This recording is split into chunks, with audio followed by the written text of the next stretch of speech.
내가 소리내어 여호와께 부르짖으며 소리내어 여호와께 간구하는도다. 2번이나 기도하는데요, 소리를 낸다라고 말하고 있습니다. 그런데 이것은 이제 반어법입니다. 소리를 낸다. 소리를 내지 못하는 상황에서 내 마음으로 크게 주님을 부르고 있습니다 라는 뜻입니다. 즉 목소리의 소리가 아니라 마음으로 소리를 내고 있는 것이죠. 마음으로 크게 주님을 부르고 있다는 것입니다. 차라리 입으로 소리내어 크게 하나님을 부르면 그나마 좀 위안도 되고 공포와 두려움이 떠나갈 것인데, 지금 이 다윗의 상황에서 동굴 안에서 사울에게 쫓기면서, 사울의 군사들에게 쫓기면서 동굴 안에서 큰 소리로 내어 기도할 수 없습니다. 그것을 내가 2번이나 내 마음으로 소리를 내어 크게 주님께 기도하고 부르짖습니다라고 고백하고 있는 것이죠.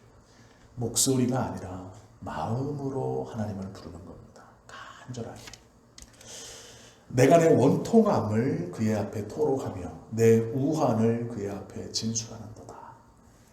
소리도 내지 못하고 마음속으로 자신의 기도의 제목을, 자신의 기도의 원함을 하나님 앞에 하나하나 고백하고 있는 것이죠. 얼마나 간절했는가. 자세히 말한다라는 것은 그만큼 간절하다라는 표현입니다. 우리가 어떤 상대방과 대화할 때요, 간절하지 않으면 말이 짧아집니다. 그건 경험으로 다 아시죠? 중요하지 않은 것은 짧게 얘기해도 아무런 문제가 되지 않습니다. 그러나 중요한 어떠한 문제, 나에게 중요한 것을 어떤 상대방과 얘기할 때 나도 모르게 그것을 자세하게 말하게 되어 있습니다.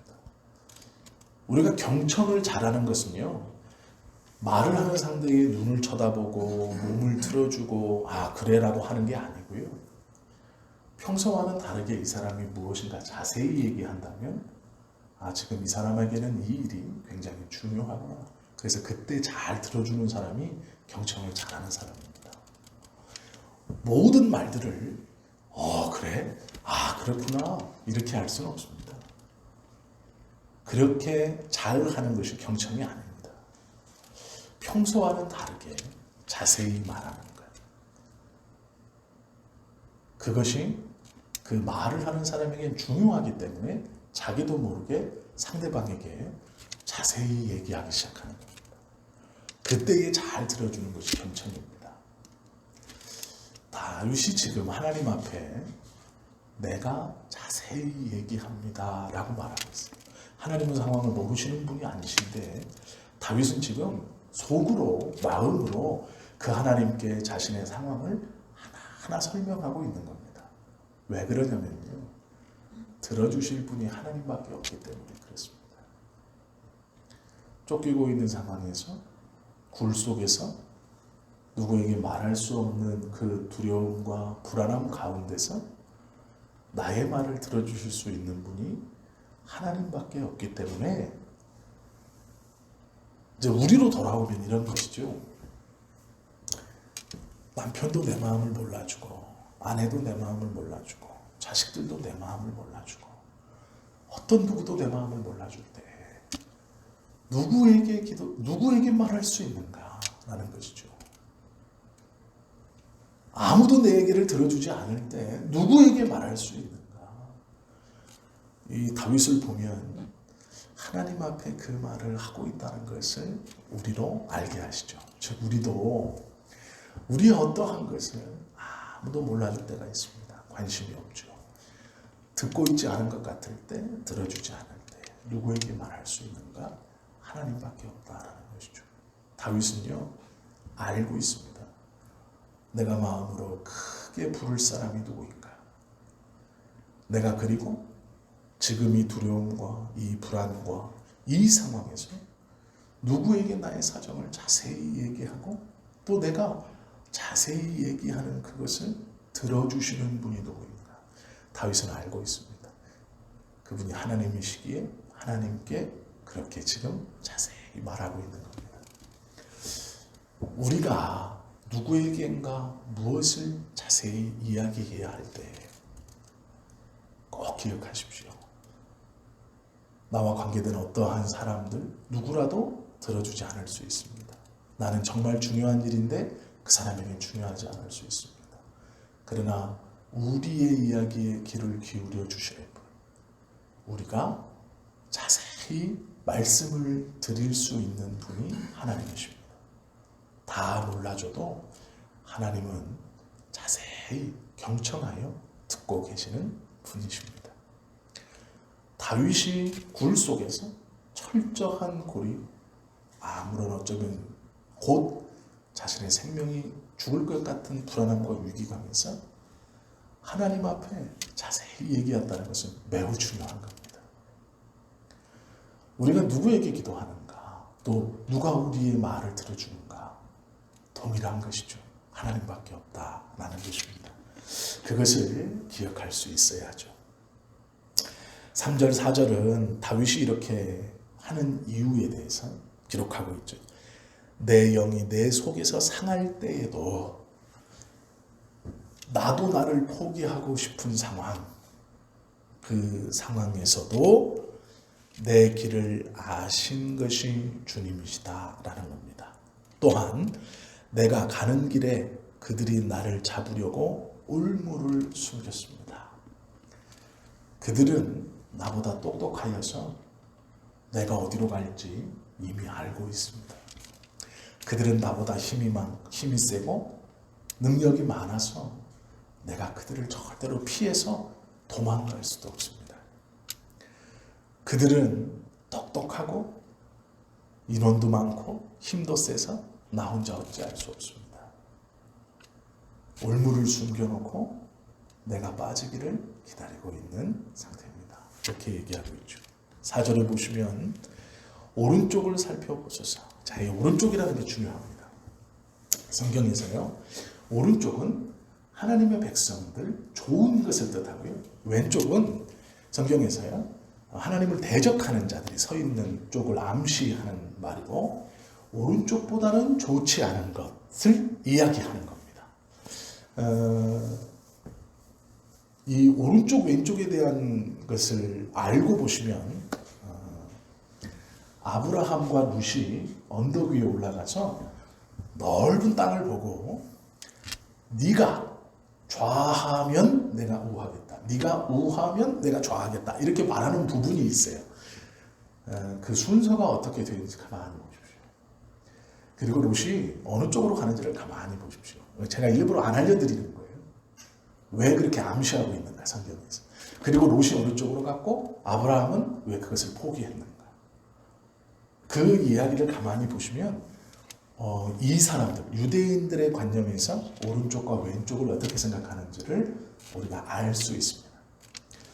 우리도 이제 그런 게 있죠. 좀 오른쪽이 바르다, 왼쪽이 조금 바르지 않다, 이런 개념이 우리에게 있습니다. 그래서 식사를 할 때 오른손으로 먹는 것이 당연하고 왼손으로 먹으면 좀 쌍놈이라고 이제 우리가 얘기를 하죠.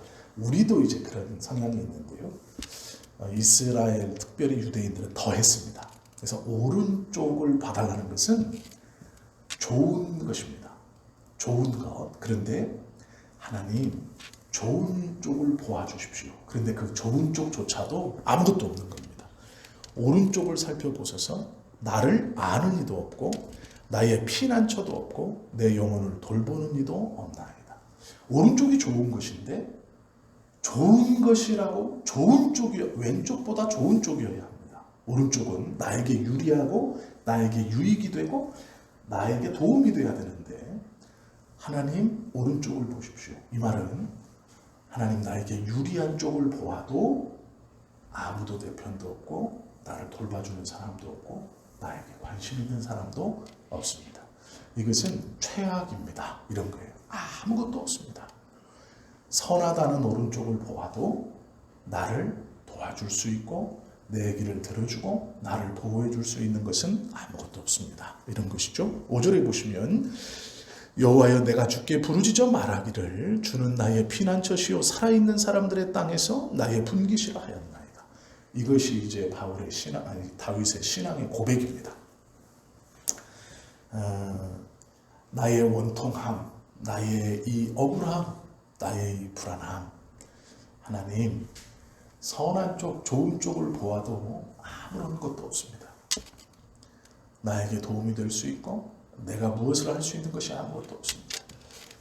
나를 둘러싼 모든 것은 나를 억압하고 나를 누르고 나를 잡아먹으려고 합니다. 그리고 이제 이 다윗이 고백하는 것이 놀라운 것이죠. 하나님은 나의 피난처이십니다. 하나님은요, 지금 이 굴 속에 눈으로 보이게 존재하지 않으십니다. 밖에 사울의 병사들은 눈으로 보입니다. 굴 속에 자기가 갇혀서 두려워하고 있는 것은 피부로 느껴지는 직접적 상황입니다. 자신이 지금 마음속으로 큰 소리로 기도하는 것은 자신이 분명히 인지할 수 있는 상황입니다. 그런데 이 다윗이 고백하기를 하나님은 나의 피난처십니다. 즉 눈에 보이는 이 어려움을 눈에 보이지 않는 하나님께 피하여 도망간다. 하나님이 어디 왼쪽에 계시거나 어디 오른쪽에 계시거나 아니면 어느 방향에서 어떻게 자 여기까지만 들어오면 내가 보호해 줄게 하고 있는 상황이 아닙니다. 환경과 여건은 여전히 동굴 속이고 아무런 희망도 없는 곳입니다. 언제 발견되어 죽을 수 있는 가능성이 있는 곳입니다. 그 안에서 이 다윗이 무엇이라고 하나님께 부르짖냐면 주님은 나의 피난처이십니다. 갈 곳이 없는 거예요. 주님께 부르짖는 이유가 뭘까요? 오십시오라는 거예요. 나를 도와주십시오라는 거예요. 마음으로 주님께 크게 부르짖어 2번이나 부르짖는다고 기도한다고 말하는 이유는 오십시오라는 거예요. 같이 계시지 않기 때문에 와주십시오. 즉 불안함이 있고 두려움이 있고 아픔이 있는 이 상황에서 내가 주님이 어디 계신지 모르니 큰 소리로 불러 나에게 오십시오. 그리고 내 기도를 들어주십시오 라는 거예요. 그런데 다윗이 그렇게 기도를 시작하고 5절에서 신앙을 고백하는데 주님이 나의 피난처입니다. 그리고 눈에 보이는 이 세상에서 내가 받을 수 있는 상급입니다. 이렇게 말하고 있는 거예요. 보이지 않는 하나님, 보이는 이 세상에서 내가 유일하게 받을 수 있는 나의 상급입니다. 내가 움켜쥘 수 있는 유일한 상급입니다. 하나님 안 보입니다. 하나님이 지금 그 상황에서 어떻게 해주시는 것이 아니에요. 아직은. 근데 다윗이 나의 피난처이시며 눈에 보이는 이 세상에서 나의 유일한 상급입니다. 이 말은요, 내가 손으로 주님을 붙잡겠다는 뜻이 아닙니다. 이 세상, 나를 지금 힘들고 어렵게 하는 이곳에서 내가 무엇을 붙들고 빠져나가고 영광을 얻고 그것이 아니고요. 하나님만이 나의 상급입니다. 보이지 않는 하나님이 나의 상급입니다. 나의 상입니다. 내가 무엇인가 잘해서 칭찬받고 그것에 대한 것으로 받을 수 있는 유일한 것은 하나님이십니다. 지금 이렇게 고백한 이게 신앙의 고백입니다. 어려움 가운데 나오는 신앙의 고백이죠. 이 신앙의 고백을 한 후에 6절에서 이렇게 말하죠. 나의 부르짖음을 들으소서. 나는 심히 비천하니이다. 나를 핍박하는 자들에게서 나를 건지소서. 그들은 나보다 강합니다. 이렇게 말하는 거예요. 7절 또한 마찬가지죠. 내 영혼을 옥에서 이끌어내사. 여기는 감옥에 갇혀 있다는 뜻이 아니고요. 이제 지옥을 말하는 겁니다. 이제 지옥에 있는 듯한 그러한 두려움. 이제 죽어서 아무런 소망이 없는 상태에서 나를 건져주십시오. 이렇게 말하는 거예요. 주의 이름을 감사하게 하소서. 주께서 나에게 갚아주시리니 의인들이 나를 부르리이다. 지금은 이제 혼자 있어요. 혼자 있고 외로움 가운데 있고 두려움에 있고 불안함에 있는데 그것이 이미 죽어 지옥의 영혼이 내려간 것과 같은 나 혼자서는 어떻게 일어날 수 없고 나 혼자서 헤어나올 방법도 없고 나를 핍박하는 저들은 나보다 똑똑하고 강하고 인원도 많아서 나를 빠뜨리고 내 발목을 자르려고 올무를 놓은 상황이고 내가 혹시 도움받을 것이 있나? 나에게 좋은 오른편을 보아도 아무도 나에게 없고 나에게 관심을 두는 이가 없는 이 상황에서 다윗이 하나님, 주님만이 피난처 이시고 주님이 상급입니다. 나를 살려주시고 도와주십시오. 이렇게 지금 고백하고 있는 겁니다. 이 142편의 시, 이 기도는 절망 가운데서 유일하게 하나님을 붙들고 하나님 도와달라고 간절히 올리는 그러한 기도입니다. 다윗이 이 기도를 드렸을 때 그의 상황과 그의 상태가 어떠했는지 우리는 능히 짐작할 수 있습니다. 왜요? 우리도 이런 절망스러운 상황이 살면서 한 번씩은 다 있었기 때문이죠. 나름대로 물론 농도는 다르겠지만 저에게도 이렇게 간절했을 때가 있었습니다. 우리 장로님 권사님 또 우리 집사님의 삶에서도 이렇게 간절할 때가 있었을 겁니다. 물론 상황은 조금 다 달랐을지 모르고 농도는 달랐을지 모르지만 나름대로의 간절함 속에 그 시기를 보냈던 때가 있었을 겁니다. 우리는 그때 어떻게 하나님 앞에 반응했는가? 우리의 믿음을 어떻게 보였는가? 그때에 내가 고백한 하나님은 어떠한 하나님인가? 나에게 은혜를 주시는 그 하나님을 내가 어떻게 고백했고 어떻게 붙들었는가?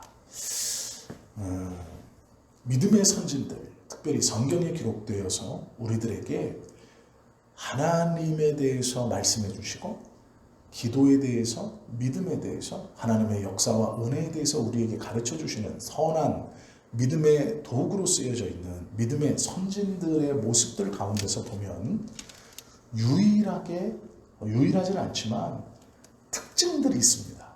그것들 중에 하나는 아무리 절망스러운 상황에서도 하나님을 원망하지 않는다. 하나님을 비난하지 않는다는 겁니다.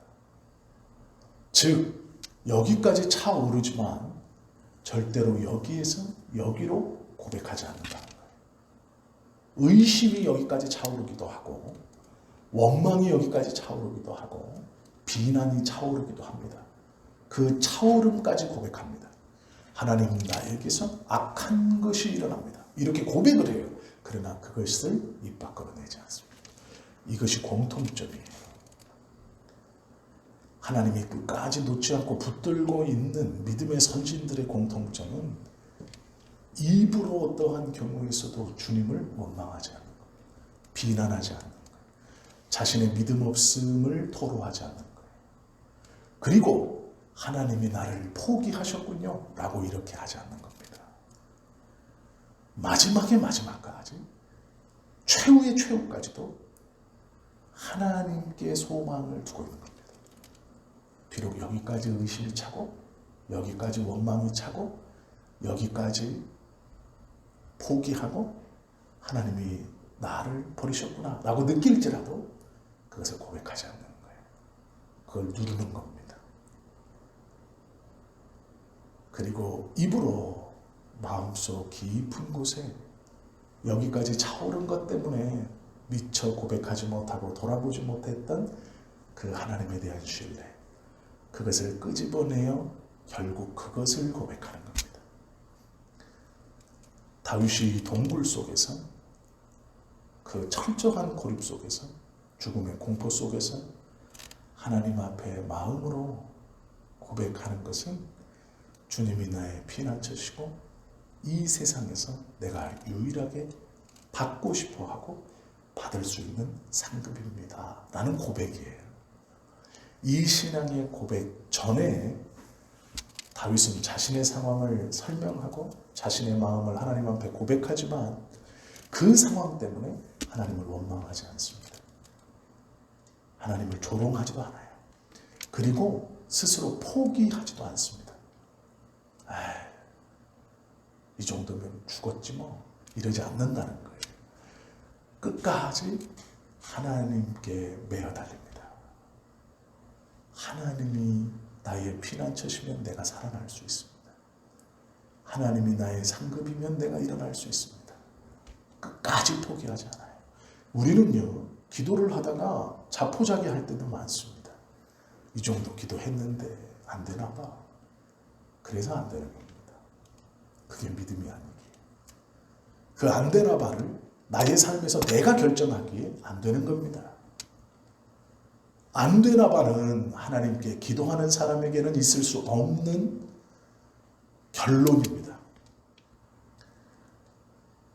하나님께서 안 된다고 말씀하시기 전까지는 포기해서는 안 되는 것입니다. 그것이 하나님의 은혜를 받고 살아가는 믿음의 사람들의 특징입니다. 다윗의 기도, 이 어려움과 힘듦과 아픔 가운데서 드려지는 이 기도를 가만히 묵상하시고 보십시오. 그가 얼마나 처절히 주님 앞에 기도하고 있는가. 그는 소망하고 있습니다.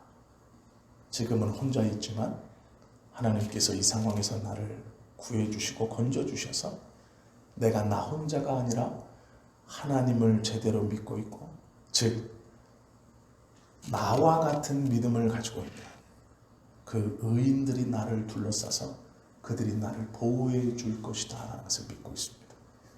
그리고 그것을 하나님께 소망하고 있죠. 이 저녁에 이제 기도하실 때 어떠한 상황에 있든지 간에 무엇을 기도하든지 간에 미리 자포자기하면서 포기하는 것, 그거는 기도가 아닙니다. 내가 이것까지만 해주십시오 라고 결론을 정해놓고 기도하는 것도 기도가 아닙니다. 솔직하게 나의 상황과 나의 마음과 하나님에 대한 신뢰를, 나의 신앙의 고백을 주님 앞에 고백하고 끝까지 주님의 은혜를 구하면서 하나님께서 해주셔야 됩니다.